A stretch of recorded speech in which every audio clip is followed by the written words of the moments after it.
Siang, Assalamualaikum warahmatullahi wabarakatuh.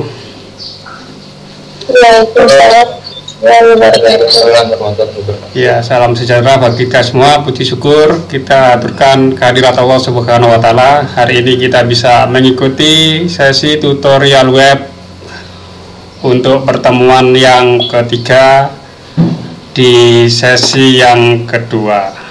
Nah, sebelum kita memulai sesi, saya akan mencoba mengkonfirmasi dan mensinkronkan antara data Bapak Ibu dan data yang ada di LMS. Saya coba cek ya, apakah ada yang namanya belum ada di LMS atau sudah semua. Kita akan coba cocokkan. Nanti kalau belum, nanti Bapak Ibu bisa menghubungi Pokjar masing-masing ya, sambil saya absen. Atas nama Bu Elisa Rahma, apakah hadir? Hadir, Pak. Ya, alhamdulillah Bu Elisa Rahma hadir. Pak Muhammad Nur Rizky? Hadir, Pak. Nah, ini yang Ibu Restu viral. Iya, Pak, saya tadi baru dikonfirmasi sama Salut. Saya kan dari prasesi sesi 1 sama sesi 2 ini saya ikut di kelas Bapak yang ini. Terus tadi saya tanyakan sama Salut Balikpapan, ternyata saya terlepas, Pak. Saya harusnya ikut yang di Melang.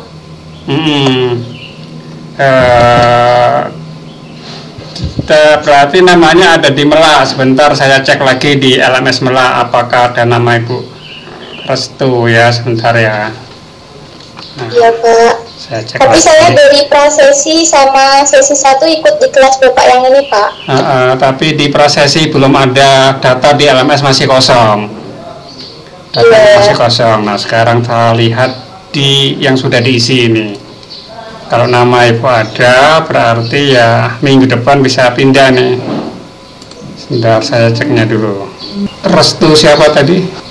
Restu Irwanti Khairunisa. Ada di Melah. Iya, Pak. Jadi kalau yang untuk konsepnya ya sudah, nanti saya ralat di Melah, nanti saya agak hadir. Nanti minggu depan berarti ikut yang Melah gitu ya. Iya, jadi saya sesi 1 dan sesi 2 ikut di kelas ini dulu ya, Pak. Iya, sementara hari ini silakan ikut di sini.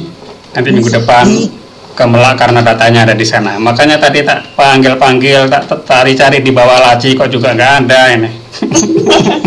Iya, Pak, karena dari prasesi ikutnya yang di sini, Pak. Karena saya kan daftarnya di UT Salut Balikpapan, tapi kok saya juga kaget kok bisa masuk ke yang di Melah. Gimana, saya juga bingung.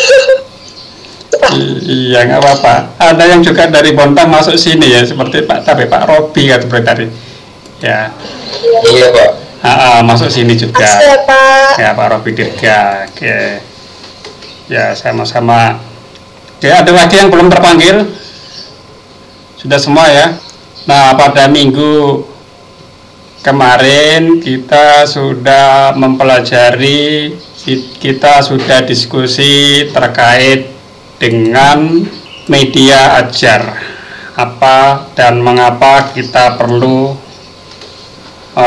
media di dalam proses pembelajaran, dan itu sudah juga saya tulis diskusinya di LMS ya. Nah, kemudian di materi kemarin juga kita sudah mengidentifikasi media pembelajaran. Ada 2 kelompok besar ya di dalam pemanfaatan media pembelajaran. Bisa disebutkan coba siapa nih yang bisa menjelaskan atau mengingat 2 kelompok besar di dalam penggunaan media pembelajaran, dan kita sudah beri contohnya. Maaf, Pak, saya ingatnya kalau fungsi media dalam pembelajaran gimana, Pak? Oke, menjawab fungsinya ya. Oke, fungsinya apa saja yang diingat? Pembelajaran menjadi lebih menarik dan interaktif. Ya, lagi. Lalu pembelajaran menjadi lebih konkret dan nyata. Ya, terus apa lagi? Terus mempersingkat proses penjelasan materi pembelajaran. Terus mendorong siswa belajar secara lebih mandiri. Yang kelima, materi pembelajaran menjadi lebih terstandarisasi. Iya, betul sekali. Kalau yang tadi manfaatnya kan banyak sekali tadi disebutkan oleh Bu Restu Irawati. Nah, ini dua kelompok besar pengelompokan terkait dengan ketersediaan atau keberadaan media di dalam pembelajaran. Saya coba, Pak. Ya, boleh. Saya coba jawab, Pak, ya. Boleh. Iya, pembelajaran pada dasarnya dibagi dua bagian, yaitu pemanfaatan media yang didesain khusus dan yang pembuatan sendiri, Pak. That's right. Ya, jadi terkait dengan keberadaan media pembelajaran ini ada dua kelompok besar. Ya, Bu Suparmi tadi ya yang jawab ya. Ya, ada yang didesain khusus midbay sorang ya, madiin sorang gitu, jar Banjar itu madiin sorang, buatan kita sendiri, sesuai dengan kebutuhan kita. Dan itu salah satu tugas Bapak Ibu di mata kuliah ini, mendesain bahan ajar sendiri, baik itu dalam bentuk PowerPoint maupun dalam bentuk video. Dan juga ada yang sudah tersedia di pasaran, baik itu yang dibeli dalam bentuk CD maupun tersedia secara gratis di internet. Kemarin sudah saya paparkan berbagai media-media yang sudah tersedia, yang disediakan oleh Kemendikbud Ristek di sebuah portal. Apa nama portalnya kemarin, masih ingat? Atau Belajar. That's right ya. Nama portalnya adalah Rumah Belajar. Nama portalnya adalah Rumah Belajar. Yang pembatik itu adalah sebuah kegiatan lomba atau pelatihan guru-guru yang nanti diharapkan di dalam pembatik tersebut guru-guru mampu membuat bahan ajar yang bahan ajarnya diletakkan atau didistribusikan di Rumah Belajar. Jadi nama portalnya untuk mengakses adalah Rumah Belajar. Proses pembuatannya melalui kegiatan pembatik. Nah, sekarang kita akan coba masuk ke topik bahasan berikutnya. Kita ketahui bahwa media pembelajaran itu ragamnya banyak sekali. Nah, saking banyaknya ini kadang kita bisa bingung ini. Supaya tidak bingung, maka perlu pertimbangan dalam perencanaan pemanfaatan media. Nah, pertimbangannya itu apa saja? Silakan Pak dilanjut ke halaman berikutnya, yaitu ada pertimbangan yang kita coba adopsi dari model Azure, yaitu analisis karakter siswa, kemudian menyebutkan kompetensi yang tidak dicapai, menyebutkan medianya, dan bagaimana mengupayakan metode dan bahan, serta bentuk dan evaluasi. Ini metode Azure yang nanti akan kita coba kupas satu persatu. Langkah yang perlu diperhatikan menjadi bahan pertimbangan adalah terkait dengan karakteristik, ya, karakteristik siswa. Ya, karakteristiknya bagaimana? Ada yang kategori karakteristik umum. Ya. Ini merupakan dasar merumuskan strategi dan media yang tepat dalam menyampaikan pelajaran. Ya. Seperti kelancaran membaca siswa, ini menjadi karakteristik umum. Apakah siswa itu sudah mampu baca tulis, terutama di kelas 1. Kemudian mendiagnosis kemampuan awal siswa. Kalau misalnya ini di kelas 1 atau kelas 2, ini kemampuan awal terkait dengan materi ini kira-kira apa? Ya. Ini merupakan gambaran dari jenis pengetahuan dan keterampilan yang dimiliki siswa untuk memudahkan dalam merancang suatu pembelajaran agar penyampaian materi diserap dengan optimal. Nah, untuk mendiagnosis kemampuan awal banyak cara Bapak Ibu bisa lakukan. Bisa pertanyaan lisan, bisa melalui pertanyaan tertulis, atau melalui aplikasi tertentu, katakanlah aplikasi dengan Bapak Ibu Google Form bisa menganalisis berapa persen siswa yang menguasai ini, berapa persen itu langsung otomatis ini untuk melihat kemampuan awal siswa. Kemudian terkait dengan style, atau gaya belajar. Nah, ini merupakan gambaran dari gaya belajar masing-masing peserta didik. Setiap peserta didik memiliki rangsangan yang berbeda, mana yang lebih dominan gaya belajarnya, apakah yang kinestetik atau yang auditory ya, atau yang visual. Nanti akan kita jelaskan lebih lanjut. Kemudian kita juga perlu menyebutkan kompetensi yang hendak dicapai. Kalau kompetensinya ini, maka medianya apa? Kalau kompetensinya itu, medianya bagaimana? Misalnya tujuan pembelajaran yang hendak dicapai adalah membedakan jenis-jenis energi. Mungkin Bapak Ibu memilih media realia, media benda-benda nyata, miniaturnya misalnya gitu kan, atau media yang ada di sekitar kita.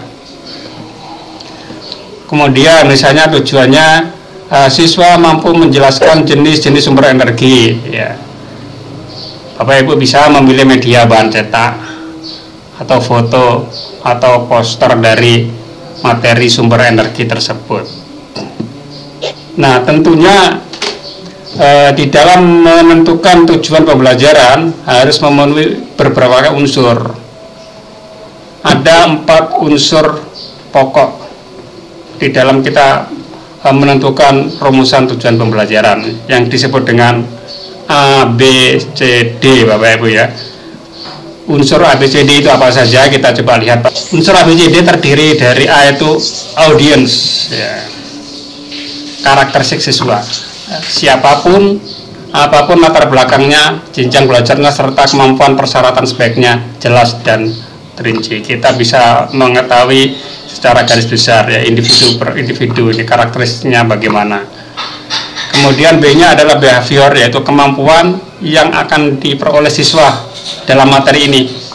Apakah dengan materi ini nanti siswa nanti mampu membedakan ini, mampu melakukan ini, mampu mendefinisikan ini.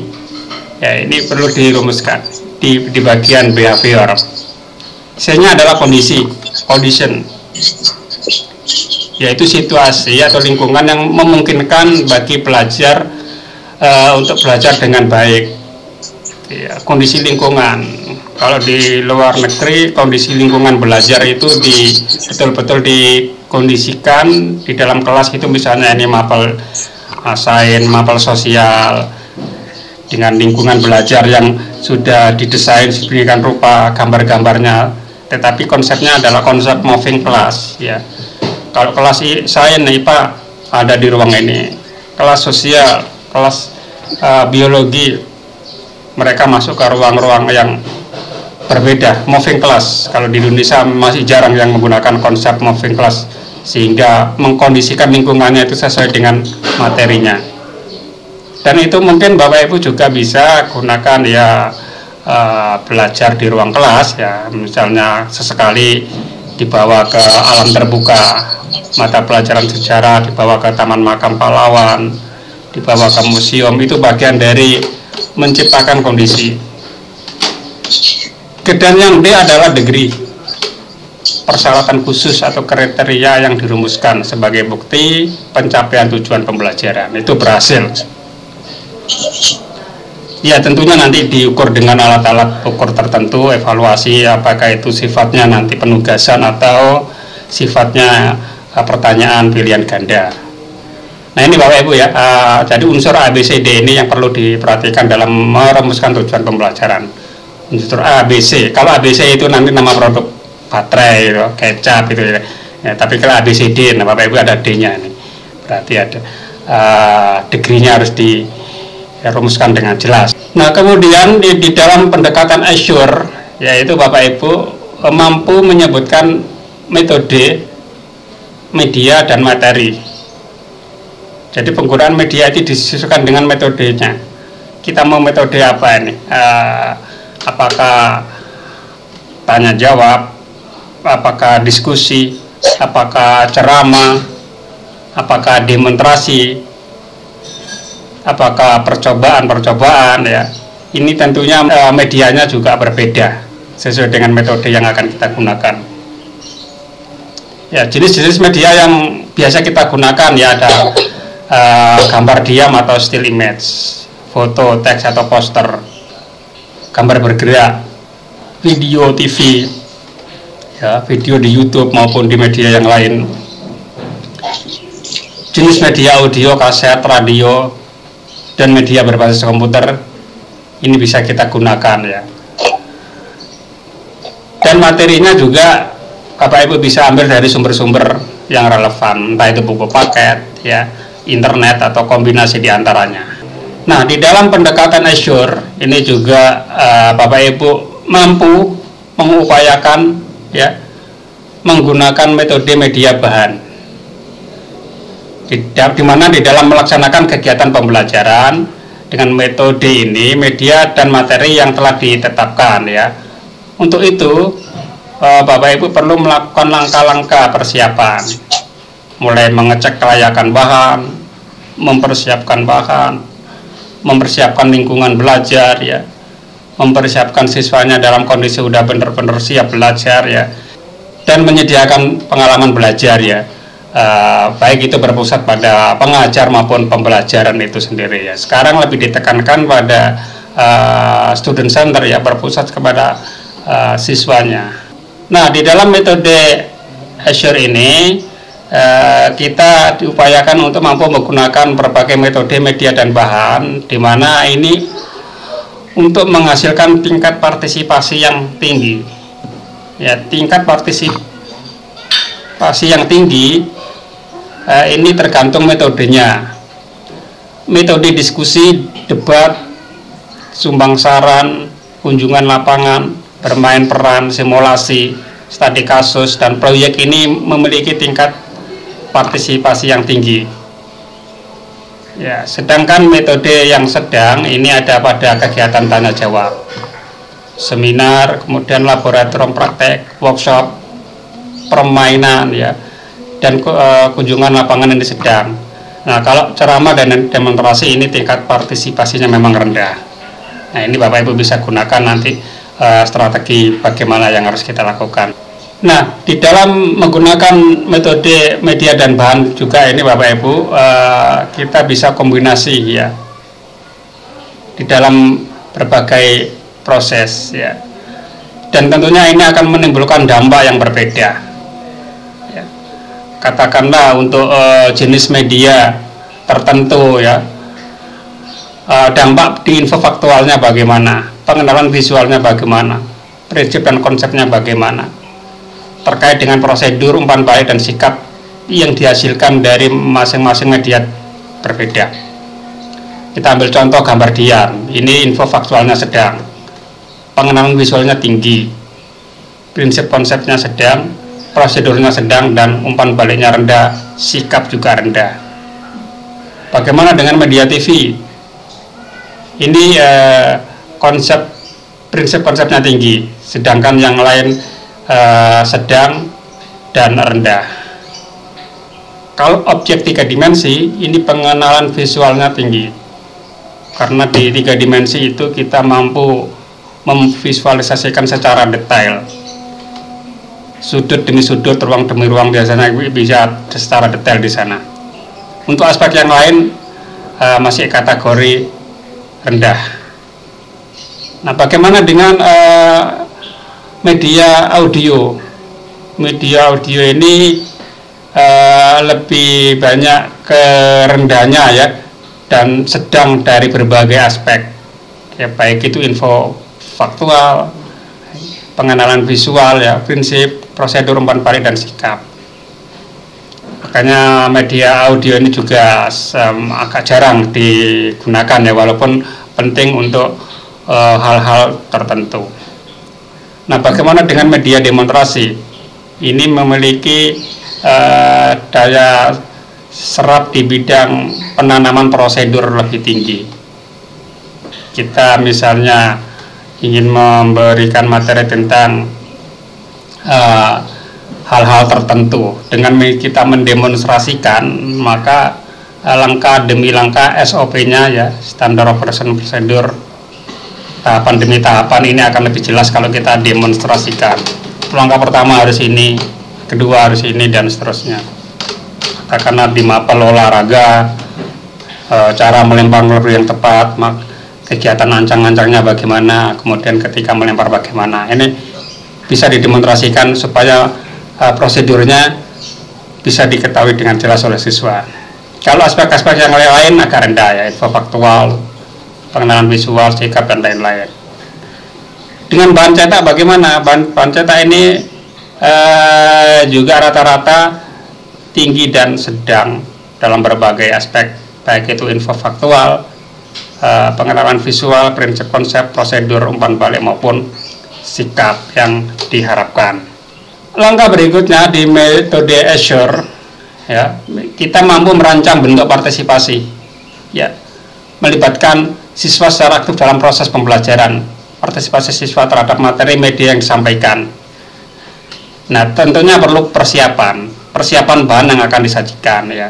Persiapkan bahan terlebih dahulu, kemudian kita siapkan kelasnya, entah itu kelasnya kita bentuk seperti letter U, kita bentuk seperti meja bundar, ya. Jangan yang kelas klasikal menghadap ke depan, ini kita membosankan, ya. Bila perlu Bapak Ibu untuk mapel-mapel tertentu, ubah susunan kelasnya dengan desain yang berbeda, terutama jika itu kita membuat kelompok diskusi. Ini akan penting. Susunan kelas juga akan mempengaruhi tingkat partisipasi siswa. Kemudian kita siapkan siswa, kita ajak mereka terlibat dalam proses pembelajaran, ya. Kemudian kita berikan pengalaman yang sesuai, melibatkan secara aktif di dalam proses pembelajaran, entah itu dalam bentuk diskusi kelompok atau yang lain. Dan di metode Azure yang terakhir adalah evaluasi. Ada dua evaluasi terkait dengan hasil belajar dan evaluasi terhadap penggunaan media. Apakah dengan metode tersebut, dengan media tersebut, hasil belajarnya mampu mendongkrak hasil belajar siswa atau tidak dengan metode tersebut atau dengan media tersebut. Kemudian evaluasi juga kita mampu merefleksi, ternyata media ini kurang efektif di dalam tujuan ini, ternyata media ini sangat menarik siswa untuk proses pembelajaran ini, ya. Tentunya capaian kompetensi ini menjadi bahan evaluasi. Kita mau menggunakan media apa gitu, ya. Jangan menggunakan media yang sama. Tentu saja setiap media cocok untuk tujuan ini, ketika digunakan untuk tujuan yang lain bisa saja tidak cocok, seperti itu. Kita perlu evaluasi. Nah, di dalam model Azure kita bisa ilustrasikan seperti ini, ya. Kita bisa ilustrasikan dalam tabel ini. Misalnya kita sudah analisis bahwa kita akan menerapkan ke siswa kelas 3 semester 1. Nah, kita sudah mampu mengidentifikasi, menyebutkan kompetensi. Nanti di kompetensi ini siswa mampu mengenal sumber, bentuk, sifat, dan kegunaan energi. Oleh karena itu, kita juga sudah mampu merumuskan nanti menggunakan metode apa ini, eksperimen kah, diskusi atau ceramah. Kemudian medianya kita membutuhkan benda-benda apa, kabel listrik kah, baterai, kata pembesar, atau video yang ingin diputar dari kaset atau maupun dari YouTube yang udah kita siapkan. Kemudian materinya sendiri, mengenal sumber-sumber energi, mungkin dari buku-buku paket, buku-buku cetak. Nah, Bapak Ibu upayakan di dalam menggunakan metode itu kita kombinasikan, ya. Ada nanti sesi ceramahnya atau sesi diskusi, ya, sesi percobaan. Setelah itu kita rancang bentuk partisipasi siswa, ya, membimbing siswa melakukan eksperimen. Kita putarkan videonya dari CD atau dari YouTube, ya. Minta siswa untuk berdiskusi setelah menonton, ya. Kemudian kita bisa menggunakan bahan-bahan yang lain, ya. Dan di tahap evaluasi kita bisa bertanya kepada siswa tentang manfaat penggunaan media pada topik tersebut. Juga melihat hasil belajarnya dengan alat evaluasi yang kita buat. Apakah nanti dalam bentuk pilihan ganda atau dalam bentuk penugasan atau pertanyaan lisan. Nah, pemanfaatkan media ini juga harus dikoordinasikan oleh sekolah ya. Kalau misalnya mengharapkan individu guru secara mandiri, kreatif ya, ini agak sulit ya.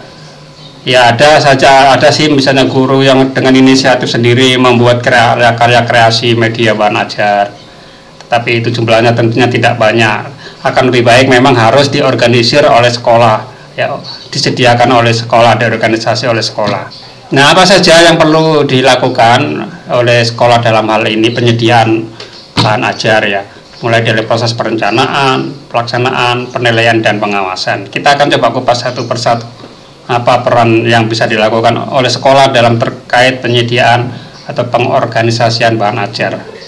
Nah, tentunya harus ada perencanaan di awal sekolah sebelum semester. Biasanya ada in-house training yang melibatkan unsur-unsur kepala sekolah, guru, atau usaha ya, dalam kaitannya dalam perencanaan agar mereka bekerja sama untuk mengadakan sarana-sarana pembelajaran terkait itu dengan materi, sumber bahan ajar, alat evaluasi, dan kompetensi yang tidak dicapai. Itu perlu direncanakan sebelumnya di awal semester. Nah, terkait dengan hal ini ya, penyediaan bahan ajar yang diorganisasi oleh sekolah ini ada pendekatan model ya, ada pendekatan model ya. Kalau yang pertama tadi model assure, yang ini yang kedua adalah model action yang diarahkan kepada sekolahnya di dalam mempertimbangkan dan memanfaatkan media pembelajaran. Kalau yang tadi lebih pendekatan pada aktivitas yang diharapkan dari guru. Kalau yang ini sekolahnya apa nih, dukungan sekolah terkait dengan penyediaan bahan ajar. Pertama adalah akses, kedua cost, yang ketiga teaching, keempat organizing, kelima interactivity, keenam novelty, ketujuh speed, dan kedelapan organize. Kita akan coba kupas satu persatu Bapak Ibu. Kita akan coba kupas satu persatu model action yang diharapkan ini menjadi perhatian pihak sekolah untuk mengadakan perawatan ya, pengadaan perawatan. Yang pertama adalah terkait dengan akses, kemudahan media ini bisa dimiliki, bisa dijangkau, bisa dibeli oleh sekolah. Saya rasa kalau hanya media pemutar CD seperti ini sangat dibutuhkan dan mudah dibeli oleh sekolah ya, dan semua sekolah hampir sudah ada memiliki perangkat seperti ini, DVD player maupun sound system dan displaynya. Ada beberapa sekolah yang sudah menyiapkan ruang khusus yang bisa digunakan untuk media pembelajaran ya. Ada juga yang dikemas dalam mini bioskop, ada bioskop mini, anak-anak nonton ke situ, diputarkan video-video yang sudah disiapkan sebelumnya. Lanjut Pak, ini terkait dengan akses atau kemudahan untuk pengadaan peralatan tersebut. Tentunya keterjangkauan biaya ini juga menjadi pertimbangan. Kita ingin peralatan yang super canggih, misalnya papan tulis cerdas, ya, smart whiteboard. Ini memang perangkat ini lagi tren saat ini, tetapi masih membutuhkan kos atau biaya yang cukup mahal. Nanti uang bosda kita habis untuk membeli peralatan ini, sedangkan untuk yang lain-lain tidak terbeli. Nah, ini menjadi pertimbangan ya. Bisa juga dengan mengajukan proposal atau bantuan-bantuan ke pemerintah terkait dengan pengadaan peralatan yang mungkin dari sisi kos biayanya tinggi, bisa meminta ke pihak ketiga ya, baik itu pemerintah maupun melalui dana CSR perusahaan dan lain-lain. Juga faktor yang lain adalah apakah ini peralatan mampu membelajarkan ya. Apakah ini dengan menggunakan suatu media tertentu ini akan menjadi mudah dimengerti oleh siswa, ini juga menjadi pertimbangan. Dan interaktivitas dari media tersebut ya. Ada media yang kita hanya melihat saja, kita mendengar saja ya. Nah, tetapi ada juga media yang kita bisa melakukan aktivitas ya. Katakanlah di komputer itu ada jenis media yang interaktif, namanya multimedia interaktif. Kemarin sudah kita cobakan beberapa hal itu ya. Anak bisa mengklik ini, bisa mengklik itu, anak bisa menekan tombol ini, tombol itu. Ada menu materi, menu evaluasi. Ini media interaktif, dan ini juga perlu menjadi pertimbangan terkait dengan kemudahan dan interaktivitas siswa sehingga ada sesuatu yang dilakukan oleh siswa. Kemudian pengorganisasian, ya, masalah organisasi sekolah. Apakah sekolah ini mau dan mampu menyediakan yang dibutuhkan guru? Apakah mampu memeliharanya ketika itu sudah dibeli, ya, mampu mengelola, ya. Ini menjadi juga bahan pertimbangan. Ada juga nih pernah di kasus di Kalimantan Timur, ya, Dinas Pendidikan memberikan sebuah media atau alat, tapi mungkin belum mampu menggunakan, akhirnya alat tersebut nganggur, ditaruh di ruang kepala sekolah, ditaruh di belakang pintu. Nah, oleh karena itu perlu pengorganisasian. Ketika ada alat yang canggih, ini perlu ada proses pembelajaran. Bagaimana cara memanfaatkannya, ya. Bagaimana cara menggunakannya. Jangan sampai takut-takut rusak, kalau terlalu canggih sehingga tersimpan begitu saja, nggak termanfaatkan, ditaruh di belakang pintu atau ruang khusus tadi. Nah, itu juga menjadi bahan pertimbangan, ya. Dan yang terbaru ini yang kasus hari terakhir ini juga ada perangkat yang namanya Chromebook, ya. Chromebook ini beberapa sekolah ada diberi oleh kementerian, ada yang langsung digunakan, tetapi ada juga yang nggak bisa digunakan, ada yang takut menggunakan, ya, karena Chromebook ini membutuhkan akses internet. Kalau kita beli Chromebook nggak ada internetnya, alat itu nggak berguna, itu nggak bisa dimanfaatkan. Dan faktor yang lain adalah kebaruan. Apakah alat ini nanti teknologinya tersedia? Ketika rusak spare part ini ada nggak barangnya, ada nggak penggantinya, ya. Dulu kita di era tahun 80-90 alat seperti ini dalam gambar ini, HP ini menjadi alat yang favorit bagi guru, bagi dosen. Mungkin sekarang alat ini sudah jarang kita lihat.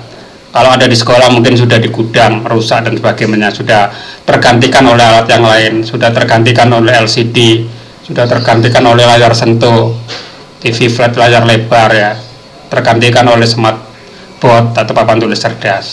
Nah, ini juga perlu menjadi pertimbangan di dalam kita pengadaan peralatan tersebut. Juga kecepatan, apakah perubahan ini mudah atau sulit dilakukan, apakah peralatan ini akan nanti bertahan lama teknologinya atau hanya sebentar saja, ini juga menjadi pertimbangan, ya. Dari teknologi kaset menjadi CD, menjadi VCD, menjadi flash disk, teknologi selalu berkembang. Ini juga menjadi pertimbangan kita di dalam pengadaan peralatan yang ada. Kita bisa membeli sesuatu yang mungkin yang bisa dalam jangka 10-15 tahun ke depan masih bisa terpakai. Jangan sampai usang seperti itu, ya, karena ketinggalan teknologi, susah dicari spare partnya dan lain-lain. Oke, dari kesekian pertimbangan tadi, ya, baik itu menggunakan pendekatan Azure maupun pendekatan terkait dengan bagaimana sekolah mengorganisir, maka jangan terlepas dari ketiga aspek ini, ya. Aspek gaya belajar siswa. Apakah siswa ini cenderung gaya belajarnya visual, ya, suka melihat, membaca, atau cenderung gaya belajarnya auditorial atau mendengarkan, atau gaya belajar yang kinestetik, langsung praktek baru dia paham. Nah, gaya belajar ini yang harus dipertimbangkan juga di dalam memilih model pembelajaran, memilih media pembelajaran, dan memilih metode di dalam pembelajaran. Oke, kita akan coba lihat media-media yang disediakan oleh pemerintah. Coba dibuka di bagian laboratorium maya. Coba ada nggak laboratorium maya? Di laboratorium maya ini teman-teman bisa melakukan metode demonstrasi seperti ini. Coba daya hantar listrik ini dibuka. Jadi bahan-bahan yang diperlukan sudah tersedia dalam bentuk aplikasi. Coba tekan lakukan percobaan, Pak. Nah, coba kita tekan tombol saklar. Coba HP-nya dimiringkan. Di sana ada tombol saklar. Nah, ini kan antara baterai dengan aki kan tidak nyambung. Coba saklarnya ditekan tombol on. Di sebelah kanan itu ada tombol saklar. Kemudian silakan pilih airnya, itu air murni, ya. Air murni nanti diklik. Oh, sudah nyala, udah nyala. Responnya aja yang lambat di sini, ya. Udah nyala. Nah, ini diisi air murni, ternyata lampu tidak nyala. Coba diganti air murninya dengan air garam. Ya ternyata dikasih uyah ini menjadi nyala. Jadi larutan garam mengandung daya hantar listrik. Nah ini metode percobaan yang Bapak Ibu bisa gunakan dengan menggunakan bahan-bahan media yang tersedia oleh pemerintah di rumah belajar. Oke, coba mundur lagi ke rumah belajar yang awal tadi. Kita coba lihat yang lain. Nah ini ragam bahan ajar yang bisa dimanfaatkan oleh guru IPS ya. Coba lihat Aceh. Nah ini nama fiturnya adalah peta budaya. Ketika diklik Aceh ada nanti sekilas budaya Aceh, rencong, kemudian tariannya, senjata khasnya, upacara adat, perkawinannya dan lain-lainnya ada muncul di sana ya. Ini nih ketika kita mengajarkan ilmu pengetahuan sosial, Bapak Ibu bisa menggunakan media tersedia di rumah belajar dalam fitur ini yang peta budaya. Naik lagi, back lagi kembali lagi ke halaman depan rumah belajar, terus lagi halaman depan lagi. Oke, kita coba lagi ragam media yang lain. Nah ini warna jelajah angkasa juga media yang nanti digunakan oleh guru-guru sains ya. Ini seperti Bapak Ibu kalau misalnya pernah ke Tenggarong, di sana ada planetarium, di sana ada sanatorium ya, di sampingnya museum. Itu Bapak Ibu bisa menjelaskan konsep-konsep tata surya, konsep tentang jagat raya ya. Close saja itu Bu. Pengenalan galaksi-galaksi, pengenalan planet-planet ya, gugusan bintang ya, solar system, bagaimana terjadinya gerhana bulan, gerhana matahari. Ini ada simulasinya di sini ya, sama dengan nanti Bapak Ibu membawa anak-anak ke planetarium atau sanatorium di Tenggarong, di sampingnya museum. Bentuk Neptunus, Uranus gimana, bentuk Mars itu gimana, strukturnya ada dijelaskan di situ. Oke, nanti bisa dieksplor lebih lanjut tuh. Baik lagi, kita lihat lagi yang lain, ragam bahan ajar yang lain, ragam media yang lain. EduGame Bu, coba lihat. EduGame. Ya, game edukasi. Nah, ini ragam bahan ajar yang biasanya disukai anak-anak kelas bawah ini, kelas 3, 2 atau 1, bahkan anak PAUD. Pembelajaran dikemas secara game. Ya, klik, coba Bu pilih saja Bu, apa ini, tentang apa ini misalnya kan, aku dan dirimu apa itu. Ada ya tema 1 itu, Mamat boleh, Mamat Adventure boleh, diriku juga boleh. Nah, ini biasanya digunakan oleh siswa SD ya, karena kemasan game ini menarik bagi anak-anak seusia mereka. Nah ini Mamat Adventure, belajar pramuka. Oh, anak-anak mengenal peralatan pramuka ini sepertinya nih ya. Nah, peralatan pramuka nanti ada 2 materi, ada bermain, ada belajar. Kalau belajar berarti mempelajari teorinya dulu. Kalau bermain ini biasanya sudah masuk ke tanya jawab gamenya. Coba langsung ke gamenya aja Bu, yang bermain aja. Ya, anggaplah sudah belajar gitu ya. Sudah belajar. Nah, nanti ada permainannya kayak apa ini? Oke, Mamat selamat datang. Untuk melewati pos ini kamu harus menyusul lambang pramuka. Selamat mencoba. Oh ya, ini mencocokkan lambang pramuka di aksesorisnya. Coba lanjut. Tentunya akan mudah dijawab ketika tadi sudah mengklik belajar dulu. Nggak apa-apa, kita langsung bermain aja. Mungkin belajarnya Bapak Ibu sudah di luar kepala ya. Nah nanti ini sepertinya mencocokkan antara lambang. Nah kira-kira yang ditandai tanda tanya itu peci ya. Peci ini dikasih lambang apa ini? Kalau dia benar akan ini sekarang bagian Warda. Ah ini apa ini, lambang Warda atau lambang apa ini? Jawa Timur di atas. Di atasnya. Nah, bawahnya lagi apa? Di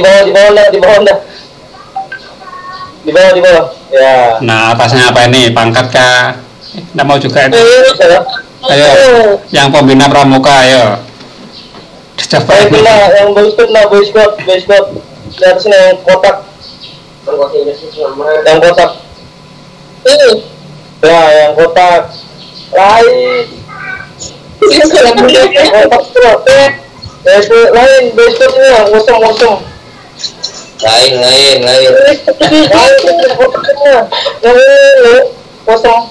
Seharusnya di sini lambang keluarga, dari kapan, kan jauh. Oh, mau tuh. Mau merah segitiga mau tuh. Beda berarti beda. Dari kapan tuh ya? Ayo. Ya, karena kita nggak nekan belajarnya jadi agak susah tadi ya. Nah, karena nekan belajarnya lah ibu mudah ada menjawab ini nempelin lambang-lambang pramuka. Oke, nanti bisa diekspor lebih lanjut ya. Back lagi kembali ke ragam belajar yang lain, ragam media yang lain. Oke, kita coba lihat yang ragam belajar augmented reality. Nah, ragam media ini Bapak Ibu, ini mengkombinasikan teknologi smartphone. Jadi aplikasinya nanti silakan di-download di situ, diinstal di smartphone, kemudian ada markernya nanti yang Bapak Ibu bisa cetak. Nah, setelah diinstal, nanti Bapak Ibu gunakan fungsi kamera yang ada di handphone, tentunya yang sudah diinstal aplikasinya, letakkan kameranya ke sesuatu yang sudah di print, misalnya tentang metamorfosis kupu-kupu. Nanti Bapak Ibu menempelkan atau mengarahkan kameranya ke gambar kupu-kupu, maka di sana nanti ada visualisasi 3 dimensi tentang metamorfosis kupu-kupu, mulai dari kepompong sampai jadi kupu-kupu ya dalam bentuk 3 dimensi, ada suara dan musiknya. Nah ini Berarti ini seperti kayak yang ada di museum itu ya, Pak? ya, bisa jadi di museum kadang kita menempel sesuatu ya, langsung ada sesuatu yang bergerak itu ya seperti Iya, itu ya. Dan perkembangannya lagi nanti ini masuk ke dalam teknologi virtual reality, yang kalau virtual reality ada kacamata khusus yang ditempel di mata kita ya, anak-anak nanti melihat sesuatu, misalnya katakanlah tentang konsep gaya, anak-anak mendorong sesuatu benda, nah, tapi mereka harus menggunakan kacamata khusus, itu disebut dengan virtual reality. Kalau yang ini augmented reality. Nah, nanti silakan Bapak Ibu ekspor lebih lanjut ragam media ini ya. Saya rasa itu Bapak Ibu untuk sesi kita hari ini. Silakan ada pertanyaan sebelum kita akhiri sesi ini. Ya jelas ya, kalau tidak ada pertanyaan kita akhiri sesi tutorial web pada sore hari ini. Pak, mau tanya Pak. Ya silakan monggo. Yang diskusi 2 ini pematemnya mau Pak? Diskusi 2 belum, nanti setelah ini nanti saya tulis diskusinya. Oke, siap Pak. Ya, diskusi 1 sudah ya, sama diskusi pendahuluan. Oke. Ada pertanyaan lagi? Pak, izin bertanya. Ya, monggo. Izin bertanya. Ya, silakan. Di LMS itu kan saya sempat nulis dari perkenalan sampai mereply, tapi ketika saya keluar, saya cek kembali itu hilang semua Pak, progresnya 0% lagi Pak. Dilakukan kapan Bu? Dilakukan kapan? Soalnya tadi malam saya cek juga itu peserta yang ada baru 13. Nah hari ini sudah 25, artinya mungkin dilakukan pembaruan atau penyegaran kembali oleh UT sehingga data Ibu yang udah terlanjur hilang. Begitu juga tadinya peserta cuma 13 sudah menjadi 26 hari ini gitu. Ibu lakukannya tadi malam atau kapan? Tadi siang Pak. Tadi siang saya mulai gitu. perkenalan sama reply itu. Gitu. Tapi saya reply kembali, hilang lagi Pak. Tidak muncul lagi. Ya Bu, saya juga begitu. Yang di mata kuliah PPKN juga seperti itu Bu saya. Oke, nanti saya cek lagi ya, apakah sedang dalam proses update data oleh sana ya. Pada saat Ibu melakukan itu nanti saya cek lagi. Nah, apa nanti? Berarti ketika masuk di diskusi, apa kita reply kembali atau kita nunggu aja sampai sistem stabil kembali Pak? Ya tunggu saya tulis nanti ya diskusinya yang baru ya. Nanti saya belum cek diskusi yang saya tulis apakah udah hilang lagi atau masih ada gitu ya. Kalau hilang nanti saya coba tulis ulang.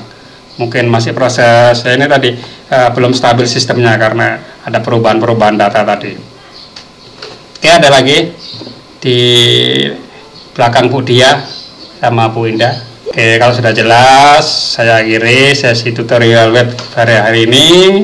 Selamat sore. Assalamualaikum warahmatullahi wabarakatuh. Waalaikumsalam warahmatullahi wabarakatuh. Terima kasih Pak. Ya, sama-sama. Terima kasih Pak. Ya, sama-sama.